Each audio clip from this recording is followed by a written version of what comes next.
My name is Emma McCullough. My parents are John and Karen McCullough, and I have one sister named Reagan. For the past 18 years, I grew up in the small conservative town of Mount Pleasant, Texas, located in the middle of what some may call the Bible Belt. My family never missed church on Sunday mornings. It has always been very important to my parents that me and my sister grow in our faith and extend that to our own families someday. My sister and I are 8 years apart, but my family has always been very close. Both my parents and my older sister are involved in education. As mentioned in my HP reveal, my family has a heart for teaching, which has led me to want to be a teacher as well. I love the idea of getting to help students and my community the same way my family has. Every summer since I was born, my family has gone on summer vacation to the beach with my mom's sister Kelly and her family. We have always been very close to them, as well as my mom's brother Kevin and his two kids, since all of my cousins are so close in age.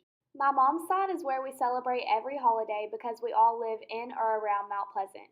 This is why I've chosen to look into my mother's side of the family, more specifically her dad's. My grandparents are Judy and Monty Newman. They both grew up in Mount Pleasant as well, but now reside in Tyler, Texas, where my mom and her siblings were all raised.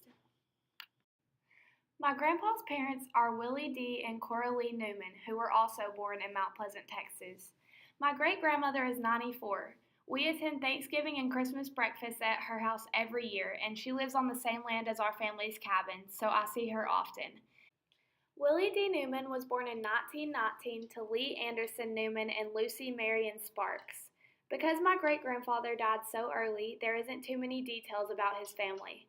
My great grandma was able to pull some pictures up of Lee and Lucy, and she told us Willie D had 6 siblings. My uncle was also able to pull this article up about my great great grandfather Lee's death from an incident with a horse, which I found interesting. I was able to go pretty far up in my family tree from the databases and asking relatives that have access to family keepsakes. My grandfather got his DNA tested a couple years back, and we were able to trace his lineage back to Great Britain. Although the actual reason they came here is unknown, I did some looking around.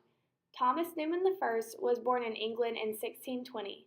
He died in Richmond, Virginia in the year 1700. From what I could gather, it looks like he was the first in our family to immigrate over to America. A cause of this could be the new opportunities being introduced in Virginia at the time.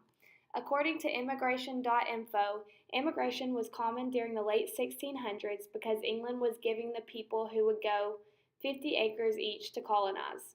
This was a big deal to the English because having your own land was not a common thing. I think it's ironic that having your own land then was a reason for wanting to leave a country and the inherent value we place on our family land today. My family came from Europe to America and then from the East Coast to Texas, where we have been since the mid 1800s. They came to America so they could live the American dream, own land, have freedom of religion, and live a life where they are willing to work hard and earn everything that comes to them. As I mentioned earlier, my great grandmother still lives on this same land today, and my parents plan on eventually building a house on the land. Who knows, maybe one day my kids will be the owners of the same land that my great great grandparents settled on. As you can tell, there are a few things that are very important to me: faith, family, and education. These three things have not only shaped my past, but also continue to shape my future. I believe that many of these traits that I have were passed down from generation to generation. My faith has led me to live a life knowing that there will one day be an even better life.